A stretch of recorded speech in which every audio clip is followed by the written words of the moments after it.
14 avril 2021, Mbote Kinshasa, Mbote partout dans le monde, Mbote na ba province Nabiso, toza toujours na cadre ya émission Nabiso Kindoki politique, tozo continuer à célébrer l'équipe gouvernementale ou otaki ko bima.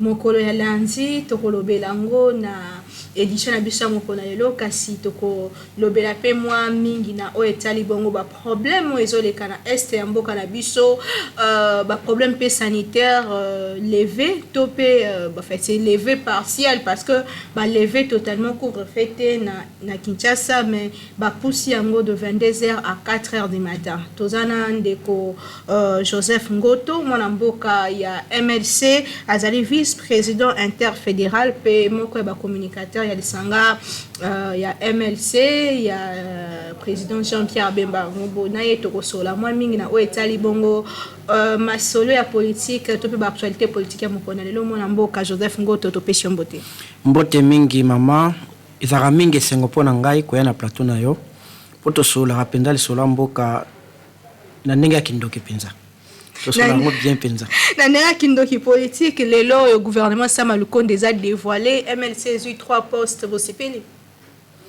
Bon biso to yaki nano tango président benga ki président na biso ki aya ko sungaye parce que na bakoko so ebele na ancien partenaire nae to yaki nano poto mettre fin na alliance wana c'était déjà réussi maintenant a senga ki na biso peso ko sungaye na gouvernement to sala to zana so ba gourmandé oya pesi wana to sala la mboka donc to sepel na biso no apesi parce que to lo ba keza solo na enda bengi biso mais merci abundaka polo bien mo kwa présidence azwa majorité asa la politique oyayi mais pour politique to sa siko eza penza politique na biso te to yeka to sangana baninga to sala to tombola mboka donc bino bibo se préparer pour na 2023 na ndenge na bino mais pourquoi pas parti mnano wa MLC na 2023 tozala tokotia bakandida na niveau nyonso na niveau nyonso tokotia bakandida na présidence partout tokotia émission Kindoki politique et bandi bo comprendre nga personnellement la CPDA comme na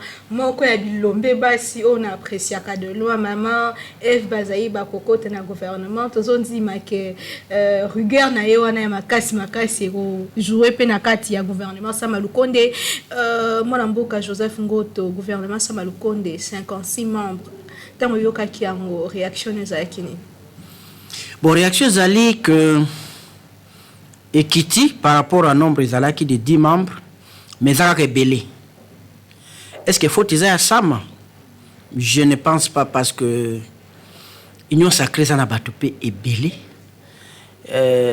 Il fallait quand même qu'on rencontre pe besoin de belé. Sinon il a pété le matin. Au fait, problème ça rappelle mingi ya nombre pe à ministère te. Et ça a mingi nde ya musala bozo sala parce que bina Ghana un moment bazaka na 100 ministères na Ghana 100 mais comme ils travaillaient produisaient ils avaient une charge était ya makasité premier ça ba biso na Congo ba tia peta 20 ministères mais sope ba travailler te aux charge premier ça non mingi nde ko sa musala ya l'état quand même nombre longwe de 67 à 56 to ko ba ke na terme ya chiffre régression ezali mais compte tenu pe anenge budget na biso misolezo ko tapenza te c'est kasi c'est ça epelé il fallait qu'il tape mais ko kitango penga ça peu difficile mais c'est kasi c'est epelé comme tu sais rien comme ministre mais oui mais et ça qui prévisible et yo longoli mote pa Kabila azaki ministre net ba Julien Palu kone ba zongi wana ba plus mabulu ezaki ta atiki Kabila kuna comme ministre aya ofanse na ndako atiko kimia te pona ti moto kwa Pius Mabwilo asoki na en tête asoki ADD asoki badina ba wana asoki avec 24 députés botiko kimiate il faut pesaye moto zaki na moko ko yepa no fois mi balé po yo bengi obiki yo ko PC plus et moi quand on ngé zalaki il quand même récompense politique mais oui exact non de ça hypocrisie hein politique c'est l'hypocrisie un politicien vient pour prendre les pouvoirs il fait pas on peut pas comprendre un politicien car aboyer place azaki na Kabila azaki na ministère ou bien même vice primature yo bine yake pa na ngai après zongi seka na pamba boye simba te ya on les ba négociation et c'est ça la politique faut pas qu'on vous mente que nous on vient là-bas, c'est l'église. C'est pas l'église. Ils ont pas NGT, ils ont politique, on vient pour le pouvoir. Donc c'était légitime basenga ba poste wana. Parce que yemo président loka ki yango azaki nona mwasi moko amona ki yango ekokite angi basi belé bon ali ma caprice basi belé. Pas jappé bani belé. Voilà. Ba visage nini on se paye nango lelo tozana na 80% ya ba nouvelles personnes ba koti na kati ya gouvernement ba tu ya sika. Ba ceux qui tali penza bilongi nyonso ekoti. Sinon yo ba o nini ozo mona pena que o espoir ça. Bon, espoir les âmes, on ça. Pilsue Zalina ni premier ministre, hein? Ils ont premier ministre, ils ont coupé ça, le rythme, ils ont coupé ça, mais il y a une figure à mener au Yoruba qui est Mamaev Bazaïba. Quand ça va tomber sur la bête, il m'a beaucoup de que moi, si on a commis un gouvernement, puis il y a deuxième personnalité, il y a gouvernement en termes de hiérarchie. Na mona rappel de ko Lutundu Lampala. Alors, rappel mingi, a wana. Na affaires étrangères total bon quand vous avez ba figure te na psaka na snap sur na plateau na yoyo et belé ba yaka ba meme ba koma ba koyi yo mona ki figure wana zo sepela nango moto azala kaboyi mais akoma kuna akomi ndenge mususu parce que to komi ça fait ba pasteur mususu ba président ba seni ba to ba sango ba na to mona makamba sala donc ngai ne je me fie pas de visage. Je me dis seulement bateau ba côté de maman Eve ba Lutundula ndenge bazaki ko réagir libanda ko critiquer baninga so ba baloli yango na musala ko zala malamu so be bango ba tomber na ba bêtises les passé ko zala mabe eza présomption to zala ngo ke ndenge ba kei kuna ba ko sala mam parce bazaki ko critiquer mingi baninga c'est que bango kuna pe ba ko sala malamu ba définir ko ko zela bango na gouvernement o ezaka presque na 2 ans ndambo poto ke na ba élection. Bon, dans le premier ministre, il y a l'enseignement, santé, guerre à l'Est, et puis l'élection. C'est 4 pambes sur 5. Pour le Congo, tous les défis, non? Dans le Congo, tous les défis, depuis 60 ans, tout le monde a été. Tout le monde a été. Tout le monde a enseignement, tout le monde a logement, tout le monde a rien. Donc, dans le Congo, il y a des défis. Mais il faut banda quelque part. Il y a bien la santé, il y a l'enseignement. Et na est atanga soka bloc 5 boy oya ko sala to zelana na ok na parlement ko dévoiler comment ko arriver na nini wana mais bon mingi zapeka ka pendant le premier ministre à l'obit place moko wana te que a ko travailler pour améliorer budget pour ya ko kuta budget za ki voté hein 4 milliards 500 on a sope 4 milliards wana ka yango ndio wasala ngonini wasala hotel Babila na 4 milliards wana déjà 3 milliards so 500 millions et futa kaka bato. Bon 1 milliard bostonga nini? Bosa nini? Na gratuité pay. Na gratuité pay. Donc il y a pas tant de grandes choses dans kuna na makambo wana. Franchement, ngai merci na kati mais obenga na sa analyse na ngai pembeni peut pas flatter les gens. La conscience na ngamo na zo mona ndenge nini te.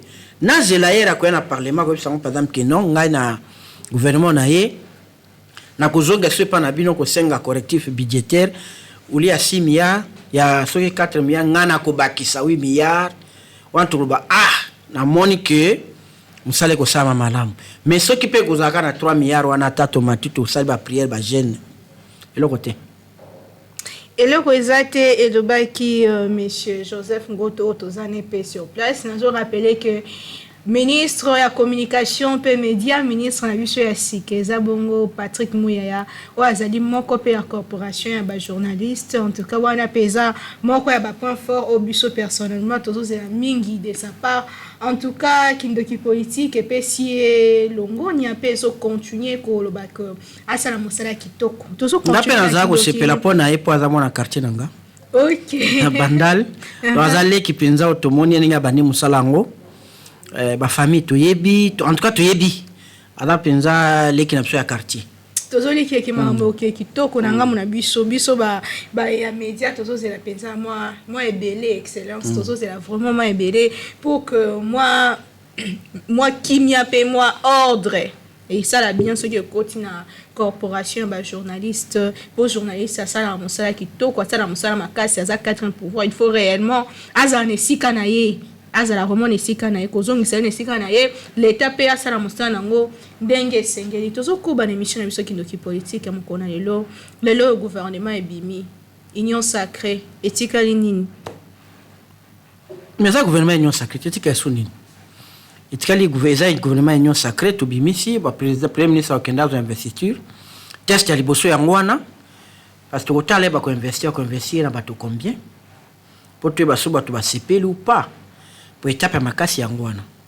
parce que tozoka bato so aza frustré na ndalobi Steve Mbikai aza frustré que comment okozwe le côté alors qu'il y a 5 députés ils ont 1% quand même il fallait avoir quand même quelque chose est-ce que bato va voter pour investir ya gouvernement wana to éviter bato msu toga ki bazaki na kabila bayaki ba sepelité est-ce que vous avez nini et vous avez moi signal parce qu'avec kabila investisseur bando sale maba 400 quelques ce que ça par exemple quand on a 200 quelques vous a déjà danger ya mona ke batu bele ba sepelité bon après wana ko pesa ba leçon na biso union sacrée que tout ça là ba problème toujours la paix ce qui ba entreprise et ko bima ce qui ba ko kabolango bien ce qui pendenge nini mais union sacrée comme normalement la fois passée tozo tambola kaka boye nano to sali charte to ezo régir biso tout peut tomber à tout moment tout peut basculer à tout moment ko condamner pe mututé pour à ko violer pe règlement côté vous comprendre pour règle zati songa na longwe na ngale loko bananga sa na trahir nini il fait bâtir biso ba règle tout signer tu bi ah na sali boye voici ce qui m'attend voici ce que j'aurai voici ce que je peux pas faire, voici ce que je peux faire. Mais jusqu'à là, côté. Règle exacte, Moïse Katumbi a comme coordonnateur à la Mouka alors qu'Azan a 4 union sacrée. Bon, la Mouka est nini? La Mouka est une plateforme politique. Union sacrée, zali philosophie, président Lobaki za idée. Tu connais la plateforme Moussouté? Parce que la majorité était maman en opposition. Mais opposition, la Mouka est en opposition, il faut l'absence de sa président élu. Le président, c'est vraiment le président de l'opposition. Président dans l'opposition, il y a bien dans le pouvoir, à sa résistance. Mais il y a un faillot qui soit créé une dynamique de la vérité des urnes, non? Tout le monde l'a été. Tout le monde l'a été. Donc, vous avez une union sacrée, vous avez la Mouka. Tout ça, la Mouka. Le président Abisso, Moïse Katumbe, il y a un ambassadeur, il y a un cadre de la Mouka. Tout ça, la Mouka. Na mukezo kobo sala apparemment comme wenge el koto el Kinshasa el Lubumbashi mwana mboka Jean-Pierre Bemba pe a félicité Moïse Katumbi donc eza dédé biso to sa makelele te biso to na muka tozo respecter ba charte nous disons Fayulu a été le premier sans baninga ya kopesa plan ya sortie de crise naï to gérer yango to sa makelele te OK ça va tu nous as pas dit OK c'est pas mauvais aya créer dynamique naï ya la vérité des urnes. Nous sommes restés ensemble et tout ça les côté. Biso to ke ba beng sa philosophie. Bo ki place nini union sacrée comme plateforme nini. Non. To ye wana to zana kati union sacrée na kati ya gouvernement. Kati ya gouvernement. Alors tellement bo sa l'opposition. To sa opposition te tozo sa bon ya za en opposition. Ya za président élu ya za en opposition te. Abaka za en opposition te. Ana président élu. Eza bongo mo amboka Joseph Ngoto zozo continuer na kindoki politique ya mukona lelo moi mituna e utaki pa na bino de part et d'autre position à la Mouka position MLC mais nazo confirmer bino que MLC eza na kati ya union sacrée bon ndenge bongo mo pe balobi baza pe toujours na kati ya la Mouka moi na mboka Joseph Ngoto lelo par rapport ya ba problème sanitaire tozo kutana na mboka na biso pe ailleurs ba lever partiellement couvre-feu et longue de 21h à 5h et commis de 22h à 4h du matin. Réaction là. Bon, on aime te watcha couvre-feu pour nini hein. J'ai jamais été d'accord. Parce que moi des temps na butu. Na moi to za tambwa miso normal to matabis to kangami tu na bazando ba wenze ba nini. C'était normal c'est comme na butu ba kangi. Tout ça je n'ai pas vu impact nango. Quand même to za population même ça biso bon. Voici les avantages à couvre-feu, tout ça qui bouille pas tout le monde en a bouté ça. Ils nous ont rien dit. Ni peut ba repousser bango kaka. Mon peut pas décider balongola.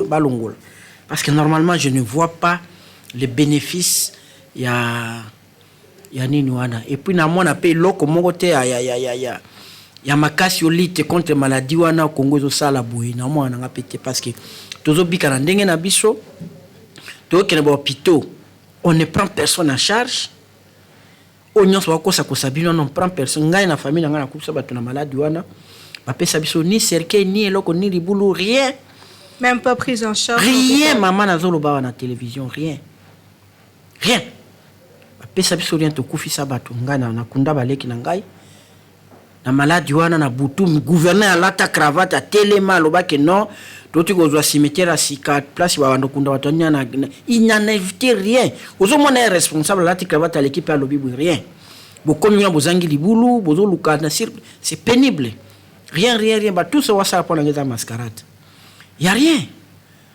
courir na vaccin ça moko ba solution pour moi ni vaccin wana e comme ko imposer biso kaka on ko imposer biso tozaka obligé ba payer belé comme ba benga ceux qui visa vaccin ceux qui vous ne pouvez pas vous déplacer ceux qui ba pétio ya ngote bon il y a eu aussi beaucoup trop de publicité il y a mabé contre vaccin wana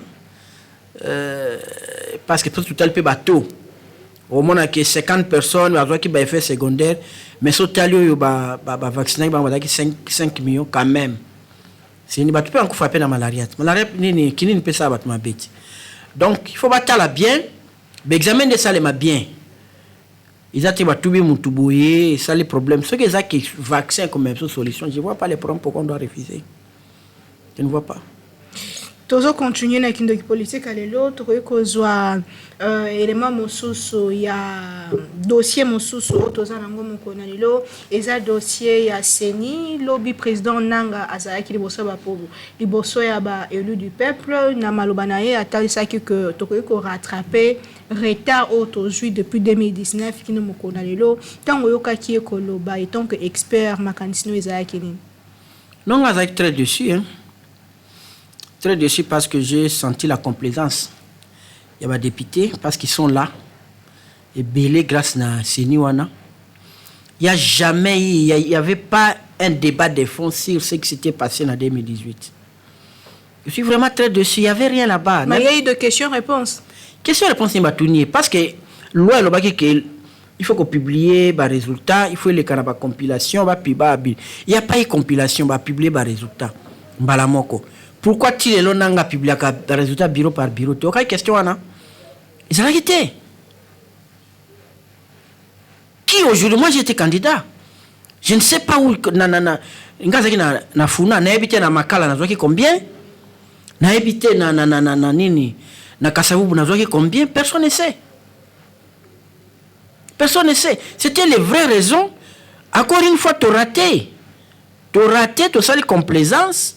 Toleki et sili nanga ye a pesi na ye ba perspective à lobby et si on n'a rien fait qu'est-ce qui a poussé nanga à violer loi oza devant bato ba sala mibeko moto a violé loi et peut devant bino bolobeli pe le côté botiki pe yaki parce que sala ki yo le ka député ozangi makasi ya kolobela ye alors ça sert à quoi vous jouez avec qui il fallait lui dire papa qu'est-ce qui a fait yo na ndenge na yo oboya koni mama lelo za na baneta kotaka après biso Sénégal et ça qui élection Afrique du Sud ça qui élection Nigeria ba ça qui élection so kotika lelo yo okena ma bureau na baseni na bango oke koluka ba résultat okomona ozingesho na nini na Sénégal bureau de vote tel okoti komona ba détaillé na Nigeria président de la Cour suprême, Cour constitutionnelle, il y a un candidat qui s'est na bango, qui remettait des PV à chaque candidat. Et à vous, candidat, nous avons koya awa pour payer sanga musalate avant de venir ici, qu'il y a un notarié ba PV wana. Aussi moi quand même moi banini ya transparence, mais nous là rien. Nous avons un candidat, na mona PVT. PV va afficher comme moko vous avez 1000 candidats ba pesa nani. C'est que nous présentons na ba tribunal les alaka ba fiche des résultats. C'est pas PVT. PV a signé la présidence. Nous ne donne pas les PV. Tout ça, n'a fait à sa tête. Personne ne lui a posé cette question-là. Parce que tout est à la légitimité. Comme Bango, Bazala Kiwana, par la magie, par la recommandation, épargné. Donc il n'y a pas eu de débat, il y a nini. Bon, revenons à Nenga Alobaki que tout ce toujours retard. N'alobaka na yawat que l'élection en 2023 est ratée. Parce que c'est poli de dire que ceux qui ont sali effort on peut rattraper. Mais on n'a pas l'argent. C'est la vérité. Tu vas rattraper en aucun. Ceux qui ont travaillé ici. Tu n'as pas mon nini. Tu as mis quoi ça tu as salaté. Et puis volonté politique, non, zanango. Aux autres, il y a des personnes comme on baké bango, il faut recensement, non, il faut beau. Nous mentons nous-mêmes. Peuple ne fois tellement, ce peuple a télé, peuple non le baneza ba peuple à parti politique té. Pour les hommes ba membre à parti politique net biso, surtout on a ba MLC to umeli na Congo, oui ba raté ba membre à parti politique, ba zapina ba carte à parti politique. Tu représenteras même pas 1%. Donc si 80 millions on a la population à Congo. Ba membre à parti politique to na ba carte, to ko ba 4 millions. Donc bato ba saka force ya mboka izaba oyo bino wana bazana banite so bino botem so to selote mais bomiye bakate izo kwa proverbe moko haïtien lobaka soki ngombe aye baka kilo na ye aka komitika te mwana ya 5 benda ka na Singapore po sifika ka telema ila 800 kilo mwana otembe abende nini atanga na obende nini so bena peuple aye baka qui il est, qu'est-ce qu'il vaut. C'est déjà étalé que 2023 tu le Congo. Tu le Congo tu n'as pas dialogue. Il y aura rien. Et nanga ya kilo il y a combien de machines. À ce moment on a combien? Parce qu'on disait que les machines étaient à $400, à ce moment à 1500, c'est de l'argent des pays. Personne ne lui a posé cette question. Il y avait rien. C'est ça qui n'a pas coûté tina Rolanda. Pas de fonds, car à l'icolo. Rien, l'icolo. Parce qu'à l'époque, à Mabunda, elle est en opposition, exactement, ma casse, wana, à étouffer Kiango. Maintenant, bah, continuons surtout, union sacrée, tout maman, aya sali formalité, n'a pas pessi la qui n'a bien. Comment expliquer, bah, américain, bah, tambo comme ça, bah, sanctionner président Seni, wana, bino, oui, obéter les maboko. Qui a sali bien. Est-ce qu'il y a un sens? Parce qu'il y a une sanction américaine, non? Exactement.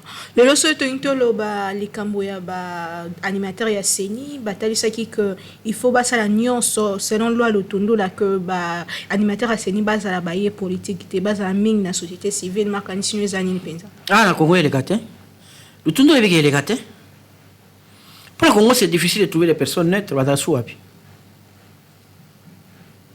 Autant même toi qui n'a azani membre parti politique mais ça appelé à se surpasser.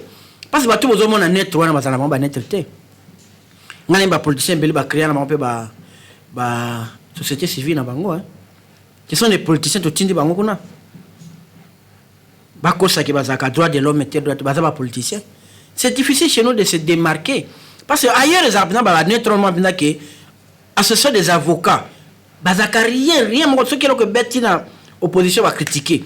Bet na pouvoir va critiquer et bet moi va appeler la société civile ordre des médecins bani on est bien la société civile mais on est là en dehors de la politique mais puis solo toza na boy na ba pasteur na bana ba kona ba couleur politique net angolo tundula zolo bana ozo bangwapi Tu as commis presque la souka émission na biso kindoki politique à mokona lelo to aussi ça mon dossier est to aussi ces émissions te sans que to le bel est pour chaque jour bat bazo kufa population lobby que Monisco il faut kiendi makanisi les années maman Monisco a plus de 20 ans bazana ba drone bazana ba moyen nyonso mais ceux qui va attaquer ba côté na kati ba char biso Monisco to a souvenir mama mabe bazaka liboso anda kwa Jean-Pierre Kabila attaqué biso ba côté na kati ba char ba attaquer ba tumbi hélicoptère abemba ba bete masasa ba bato mais ils font quoi au juste ils font quoi guerre à est mais et ça biso mo on le tolo ba pe makam tolo ba clair bande on a biso ya est bangonde ba sa biso mabe na eforio na kuboma Mobutu bayeba ki plan za kisima batwana mususu te bandimeri bango ne bayambisa biso babizima karaki babandiko na biso ba James Kaberebe ba banduku yetu bazalaka awa tokola na bango bazai ba Congolais bazairwa ezaki bango bayena bango awo lelo yo Moi, j'ai jamais compris. Dans mon abat, les Rwandais ont un plan pour l'année Rwanda, où il y a encore dans le Congo, puis les 86 fois. Pour 86 fois. Les Rwandais a fait la moto, le cola, il est tamboulaka. Azala na plan. Il a déstabilisé, il a payé pour Zayo, il a planté Congo. Mais Zakaso, Ninga est au fan de les Rwandais venaient. Finalement, d'où provient la faiblesse, il y a RDC? Pour motorisate, pour l'Ungambo, c'est tout. Tout l'Ungambo, c'est Ozo linga ba corrompre yo ba sombelo di ba sombelo bo voyager c'est ça c'est toi. O raisonnate ma belo ya yo yo ekokuta otike ba anonini ba koko nonini loko nini. C'est tout seulement les Rwandais jouent seulement sur ça. Dans commission ministre na ko ça vous ba privilège c'est tout quand tu règles ça yo pona yo c'est le sommet ta famille a réussi. Pour toi l'état c'est ta famille qui a réussi. Commission et enquête e fongami na parlement to royo zelani. Et le côté bon quand tu as une commission enquête ni c'est là na Congo. Hein? Faut ba force commune c'est ça si sango. Un général chef au renseignement a été tué dans sa maison ici non Kaimbi Delphin. Bah ça peut sur résultat. Avion un président Kouy bah ça peut sur résultat. Minembe va créer commission pour des choses monini. Ce sont des mascarades. Mais nous sommes en biso policier, le quoi bino peuple bondi magana bino to anaka ko endormir bino. Ce qui peuple télémité, au bousculer bisoté, to banda ko sakana kana bino ka kaka we pe Congo ko kenda kabwe. C'est triste. Peuple ndi foyer ba mais peuple a comme complice ya mal. Ah mboko yeko bongate mboko yo. Mboka zaka mabete mboka mbambule betaka. Parce que c'est zone nyonso. Mboka maboza ba cour de mboka Congo za kitoko lokolo ko ni Congo.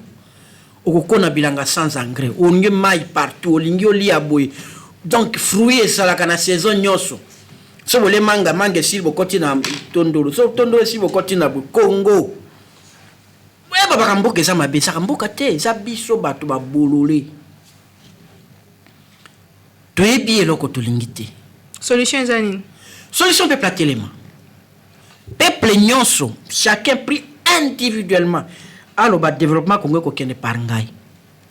Na boyi injustice, na boyi corruption, na lingi développement, na lingi lobby na ngeza la bien. Si chacun doit que somme ya bato na nyonso 80 millions to sali somme wana. Mais 3 ans c'est belé. Kagame qu'est-ce qu'il a dit à ses frères? To umeli mingi 32 ans libanda biso ba tous so komiawa. Il faut tous à la makasi to linga suninte. Il travaille là-dessus. Et ça avance. Pourquoi pas nous tous se mettre d'accord? Et c'est surtout une police, soit à mon connaissance, Ningazana. Azo imaginer Congo ndenge na 2025 après sauter. Mais surtout bato mususu. Na 2025, 2030, il faut mto azala azu voiture à Ketu Lumbashi. Mto afande azu tranquille Bukavu. Alors babando travail. Azala bi bon week-end no ke Kisangani, azu mutuka. Biso police en sunyaza nini wana. La ligne en 2030, Congolais n'y ont pas un ordinateur. Apparemment, solution est que soit opposant au pouvoir. Pour mes opposants, maman, on a qu'on soit en agir en athée. Pour mes amis, tout. Maintenant, on a pouvoir. Bateau à ça 38 ans, non? En opposition. Mes perspectives ni mes opposants. Problème est qu'il y a homme congolais, pouvoir ou pas pouvoir, société civile. D'abord aimer son pays. Travailler à fond pour son pays à changer en goût. C'est seulement la clé. Clé, ça m'a comme Nabino Anate à Kolobao, opposition. Nous sommes à ça opposition, la opposition T. Vous avez contesté comme on a boyokanité pour Azoli, pour Naboya et Kaka, pour Nabe Batala, Nape Nazwa. Soit combien de temps Liboso, après 6 mois, tu vas me continuer à figurer à ce qu'on a dans le gouvernement. Tu vas après 6 mois. Après 6 mois, au Kazaki, na. Ngiri boka sombi nda kumona gombe atonga 4 niveaux boyoka kindoki politique yalele commune à Souka mona mboka Joseph Ngoto to sepela no pour la vérité ça vraiment vérité likambo oko ekoloba na Souka pour na aussi cette émission lelo ezanini likambo Souka eza ko peuple congolais quand ça que salut ne ya pas politicien salut ne ya pas na moko yenda zaka souverain primaire nde a délégué à pouvoir répondre ba politicien ça veut dire que ceux qui ont voté za mael na voter nga na Kisasa na lingi Kisasa embouteillage sila faut banzeleza la partout nga na lingi bonocho kuna ce qui ezate olongoli mutwana faut peuple ndakumba ma ke destin yende aksa destin nae ezate ko zela boyo et biso za lo to pesa ka bakombo fachi beton bemba pakebu o rais China Rambo to pesi ba biso moko to komisa ka bato na biso banzambe baza banzambe te baza bato yo baza na vision mabimi parmi biso to soutenir bango bakoma mais biso to contrôler bango mais tant qu'on ne contrôle pas tant qu'on ne sait pas ce qu'on veut même ko zaka peuple aboya passe peuple aboya misère atelema ki no ba pito na ngai fo ki se tonda na ba pito na ngai fo ba bloc ba médecin bazala na nzela fo tambola ka malamu na lia ka malamu atelemi yango ba toko banga so politicien to bangaka toko banga to sala mais mutu asali bo ko na biso après 6 mois a otonga ai viana gang ya mabe mettre ngoto azeka ka ba tie ministre talinga to ka 4 immeuble asala bo beteringa mabona komi gang nazaki na bino ko tambola wana to beta match masula ba Barcelone na coin ba Vita nazaki boete mais après 6 mois lo ko ba ta zu wapi mbongo na yo mais on zo betelanga maboko et c'est ça le problème peuple faut tellement émission ici kasi mutuni asuka ce qui est un iloko moko sepeli na ngote na gouvernement ou na publication ezani et non c'est pelité oh bipen oh ezelo ko mabe na moni ba créer wana ministère ya numérique en même temps ministère ya patentique ezali na ebité pourquoi ba créer kaka deux ministres ba beta na mutu qu'est-ce qu'on veut na moni na ministère ya infrastructure na moni pa na ministère ya aménagement du territoire. Est-ce que mutu aménager territoire sans infrastructure? Je ne sais pas. Donc quelquefois il faut président le premier ministre va clarifier on peut vite sinon on ministre va ndobunda soit il y a aménagement des territoires au zanga misala azaka na kombo ya sali plan mais mon infrastructure ndai na mbongo ko sala ya gérer ka papier akolingate soit toi za pété ntika ko bana numérique yo sana no clarté na éviter numérique ngo zani atamba définir aux dossiers. On va définir ma compétence. Mais oui, il y aura des ministres entre le anami balé, bamsouba dola ka na bureau. En matière wapi. Aménagement du territoire infrastructure fait ensemble. Pour savoir quoi aménager par exemple Kinshasa c'est comme on a 40 communes. Il faut que bongisango ko sa banzela. Ba ville to créer. Mais faut pas si ba moyen non. Mais babi yete yo ko saka ka aménagement to mususu ndala na infrastructure. Tu vois un peu moi conflit et aux ala bon yo numérique yo patent tic ça numérique na kati siko yo et aux ala nini donc premier ministre mo kwache bagarre nakata gouvernement nae asa makasa ko gérer ay ba ko définir ya mutu na mutu donc tozaki na gouvernement yo le kawa ministre de la défense ministre délégué à la défense comment que mindondo omani il faut on a qu'on a CP na ngoya ngwate pour na moni clarté et va ko clarifier so na convaincu na CP là so na pe convaincu tena ko critiquer OK to komi na suka émission lelo en tout cas wana neto silisi kindoki politique lelo et lo baki mwana mboka Joseph Ngoto que il faut ba clarifier ba compétence mutuna mutaye ba nini sengera sale za te kina komi ka ministre mais yo mo ebité lelo nini osalaka et lisusu il faut ko déclarer ba bien yamba ko kota